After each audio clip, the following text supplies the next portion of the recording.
Të hënën, është takuar kryetari i Lidhjes Demokratike të Kosovës Lumir Abdixhiku dhe ai nismë social-demokrate Fatmir Limaj, edhe pse Abdixhiku dhe Limaj nuk kanë dhënë detaje për qëllimin e këtij takimi, në opinionin publik është përfolur për një koalicion të mundshëm parazgjedhor. Nëse Lidhja Demokratike e Kosovës LDK vendos të bëjë koalicion parazgjedhor me nismën, këto dy parti mund të dalin së bashku si forcë dytë më e madhe politike në vend, por lind pyetja: a mund të ndodhë një afrim i ngjashëm mes Partisë Demokratike të Kosovës dhe Aleancës për Ardhmërinë e Kosovës? Sipas njohësve të çështjeve politike, një koalicion i tillë brenda opozitës mund të interpretohet si një sinjal frike ndaj lëvizjes dhe vetëvendosje dhe liderit të saj, Albin Kurti, i cili sipas të gjitha gjatësave shihet si favorit për të fituar zgjedhjet e ardhshme. Koalicioni fitues është ai që po punon për popullin dhe shtetin e Kosovës. Deprimtari Agim Aliçkaj, me një prononcim për Bota Sot, ka deklaruar se pas mosvotimit të qeverisë së propozuar nga Kurti, opsioni vetëm i mbetur është mbajtja e zgjedhjeve të jashtëzakonshme. Ai ka paralajmëruar se çdo përpjekje e partive opozitare për të krijuar qeveri me listën serbe do të dështojë dhe do të dënohet nga populli, pasi përfshirja e saj në qeveri do të nënkuptonte rikthimin e ndikimit serb në Kosovë. Pas mosvotimit të qeverisë së propozuar nga kryeministri Albin Kurti, duket se vetmja rrugë e mbetur për formimin e qeverisë është ajo e zgjedhjeve të jashtëzakonshme. Çdo përpjekje eventuale nga partitë humbëse, të cilat deri më tani kanë bllokuar krijimin e institucioneve për të formuar një koalicion me organizatën e armiqësore të imponuar nga ndërkombëtarët, lista serbe do të dështojë dhe ato parti që tentojnë një gjë të tillë do të dënohen përjetësisht nga populli. Arsyeja është shumë e thjeshtë dhe e kuptueshme: përfshirja e listës serbe në qeveri do të thotë kthimi i pushtetit serb në Kosovë. Lista serbe duhet ta kuptojë se ajo as nuk e meriton, as nuk mund të marrë pjesë në qeveri si e pa e njohur shtetin e vet, Republikën e Kosovës, dhe pa e ndalur veprimtarinë e saj armiqësore ndaj saj. Ajo duhet të ndryshojë, ose të zhduket pakica serbe i ka hapur rrugët për të marrë pjesë me jetën demokratike përmes partive të tjera. Lufta për pushtet është interesante, por shumë e ndërlikuar dhe e paparashikueshme. Donjëherë ajo bashkon edhe kundërshtarët më të mëdhenj politik, ka thënë ai. Tuti Aliçkaj ka theksuar se koalicioni LDK-Nisma mund t'i rendiste të dytët, por edhe nëse PDK bashkohet me AK-n, do të mbeten të tretët, pasi asnjë nga këto bloqe nuk mund të fitojë. Koalicioni parazgjedhor i LDK-s me Nismën mund t'i vendos ata në pozitën e dytë, por nëse edhe PDK-ja bën koalicion me AK-n, ata prap do të mbeten në vendin e tretë. Asnjë nga këto dy koalicione nuk mund të dalë fitues. Bashkimi i të gjitha këtyre partive në një front të vetëm parazgjedhor për të dalë të parat është jashtëzakonisht e vështirë për shkak të përçarjeve të thella brenda vetë PDK-s e LDK-s si dhe ndërmjet AK-s e Nismës. Pastaj nuk është e lehtë të krijohet një qeveri e qëndrueshme e përbërë nga kaq shumë parti, kaq të ndryshme, do të ishte si një sallate përzier. Këto parti nuk e kanë të qartë se problemi i tyre nuk shndron në mungesën e koalicioneve, por në qasjen e tyre në programet dhe në propozimet të tyre konkrete përballë armikut serb, në zhvillimin e demokracisë dhe në forcimin e shtetit. Pas disfatës së tyre në vitin 2021, pritej që këto parti të mësonin mësimin dhe të ndryshonin, të bëheshin opozitë konstruktive. Për fat të keq, ato janë shndërruar në parti ekstreme, jo konstruktive, kanë zgjedhur rrugën e kritikave të pabazuara, të thyerjeve dhe të rrëzimit të çdo arritjeje të qeverisë së udhëhequr nga kryeministri Albin Kurti. Edhe më keq, refuzimi i tyre për të ndihmuar Kurtin në përballjen me Serbinë dhe mohimi i arritjeve historike në veri të Kosovës i ka kthyer ata në parti që për interesa partijake, grupore apo personale janë të gatshëm të rrezikojnë edhe humbjen e shtetit, ka theksuar ai. Aliçkaj ka parashikuar se në zgjedhjet e reja, humbusit më të mëdhenj do të jetë në LDK dhe Nisma. PDK-ja mund të bjerë pak, ndërsa vetëvendosi me guxo alternativa do të fitojë mbi 50% të votave. Disa përfaqësues të partive opozitare madje kanë deklaruar publikisht se për hir të aktorëve ndërkombëtar, nëse vijnë në pushtet, do ta kthejnë veriun nën kontrollin e Serbisë. Llogaritjet e tyre se politikanë apo diplomatë ndërkombëtar të ndikuar nga Serbia, si Edi Rama, Richard Grenell, Christopher Hill e të tjerë, do t'i ndihmojnë ta marrin pushtetin. Janë gabim katastrofik. Ata ende nuk e kuptojnë se në Kosovë, fjala e parë dhe e fundit i përket popullit, janë mashtruar nga përkrahja militantëve të tyre, mediave pro-serbe dhe urrëtieve të kryeministrit Kurti.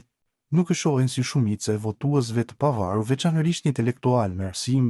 më të arsimuar të kombit, nuk janë me ta. Prandaj i humbën edhe zgjedhjet parlamentare të muajit shkurt të këtij viti. Jam i bindur se nëse mbahen tani zgjedhjet e reja parlamentare, humbusit më të mëdhenj do të jenë LDK dhe Nisma, për shkak të refuzimit të tyre për të hyrë në koalicion me vetvendosjen, po LDK mund të humbë pak për shkak të përçarjeve të brendshme ose të mbetet në të njëjtin nivel, ndërsa vetvendosje bashkë me Guxo dhe Alternativën do të fitojnë mbi 50% të votave, ka vlerësuar ai. Sipas tij, opozita duhet të ndryshojë thellësisht para se të mendojë për pushtet, ndërsa vetëm pas 8 vjetësh, ai ka theksuar se propaganda e saj për përçarje me miq ndërkombëtar nuk bin më askënd, pasi SBA dhe vendet europiane preferojnë lider të fortë e të përkushtuar ndaj vendit.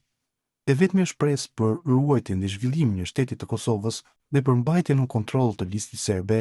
duke detyruar ta respektojë kushtetutën dhe ligjet e Kosovës, është që vendi të vazhdojë të udhëhiqet nga lider të dëshmuar me përvojë dhe aftësi të pamohueshme, kryeministri Albin Kurti, presidenti Vjosa Osmani dhe ish kryetari i kuvendit Glauk Konjufca. Duhet të shpresojmë që këto të tre bashkë, më shumë bashkëpunëtorë të tyre të aftë, do të gjejnë mënyrën për të vazhduar bashkëpunimin, për të fituar zgjedhjet e ardhshme dhe për të ruajtur arritjet e tyre të përbashkëta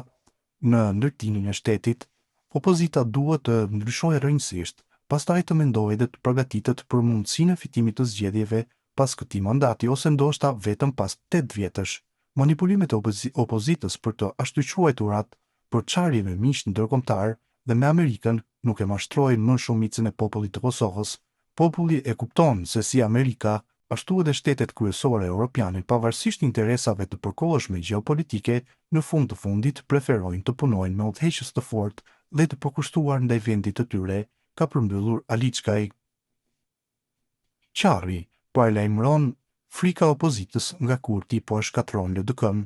Ndërkaq, analisti politik Gani Qarri ka kritikuar LDK-n aktuale, duke theksuar se partia nuk ka as liderin e duhur as vizionin për fituar në zgjedhje. Ai ka vënë re rënien e pozicionit të LDK-s dhe se një marrëveshje me Nismën nuk i sjell dobi, përkundrazi e dëmton partinë. Se LDK aktuale nuk ka as liderin e duhur në krye as vizion parimor të fitores për zgjedhjet parlamentare, flet vetë pozita ku ajo ka rënë si parti, si dhe vetë marrëveshja e varfër për të mos thënë edhe tërësisht amorfe me një segment edhe më të përhumbur si Nisma, që jo vetëm se nuk i sjell ndonjë dobi, por përveç marrjes në mbrojtje të Nismës në koston e LDK-s, për të mos rënë në prapë zgjedhore edhe dëmton LDK-n dhe me një koalicion të tillë opozitar, Abdi Xhiku i jep të kuptojë publikisht edhe elektoratit të LDK-s se në udhëheqjen aktuale, LDK-ja nuk është e interesuar të fitojë zgjedhjet, por vetëm për të qëndruar në opozitë.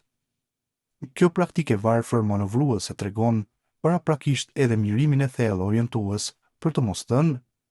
edhe orientimin total politik, mungesën e madhe të një lideri të një mend partijak e vizionar dhe të poshtën e pakthyeshme që në udhëheqjen e tekanjozit si Abdi Xhiku ka marrë ish partia më e madhe shtet formuese LDK, famë madhe Doktor Ibrahim Rogovës, ka deklaruar ai. Po ashtu, Qari ka kritikuar LDK-n duke thënë se partia ka nevojë për një lider të vendosur, vizion dhe orientim parimor e pragmatik. Qari ka shtuar se mbështetja dhe glorifikimi i dhunës ndaj qytetarëve nga disa parti bashk, siç ndodhi me deputetin Armend Zemaj dhe heshtja Abdi Xhikut, dëmton imazhin e partisë dhe ul besimin e votuesve.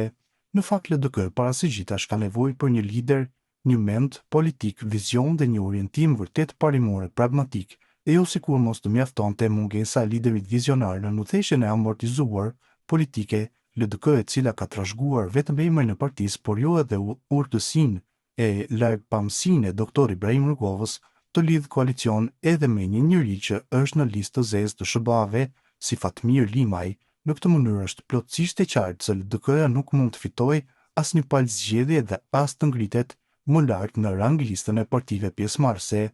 Me një udhëheqës i cili mbështetet lavdëron bashkëpartiak që dalin e rrahin njerëz në rrugë dhe sikur mos mjaftonte as kjo, lidhet një koalicion përveç se të bezdisshëm edhe të frikshëm parazgjedhor, me të cilin jo vetëm që nuk ka shans të dalë si forcë e dytë, por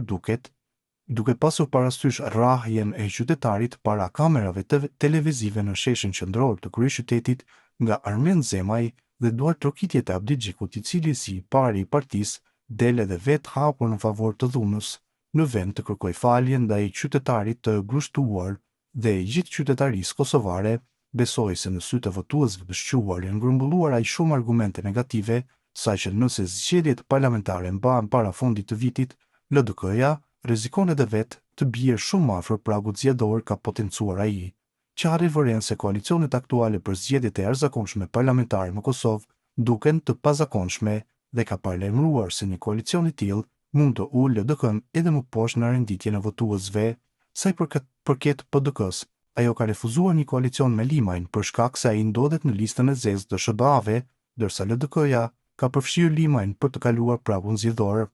Ndryshe, kombinimet paraprake që po ndodhin aktualisht për zgjedhjet e jashtëzakonshme parlamentare të parapara të caktohen së shpejti në Kosovë duken aq jo konvencionale sa do të mbahen mend gjatë për koalicionet e habitshme në mesin e të cilave më i pazakonshmi përsëri duket të jetë ai ndërmjet LDK-s dhe nismës që ndoshta do të bëhet njëri ndër shkaqet kryesore sa të lëshojnë këtë parti edhe më poshtë në ranglistën e votimeve të ardhshme.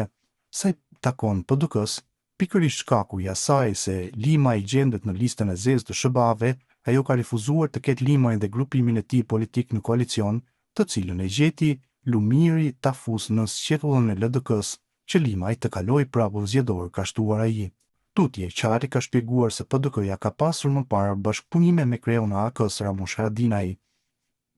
Ndërsa me Ramush Haradinajn, PDK-ja kishte koalicione e bashkëpunim edhe në të kaluarën. Madje në vitin 2017, PDK-ja në krye me Kadri Veselin katapultoi Ramush Haradinajn edhe në postin e kryeministrit të vendit, duke krijuar qeverinë e njohur të Panit, së bashku me Pakicat, vetëm që Ramush Haradinaj të nënshkruante marrëveshjen e demarkacionit në malin e Zi, duke ja falur këtij shteti fqinj edhe kullën e Çakorin me mbi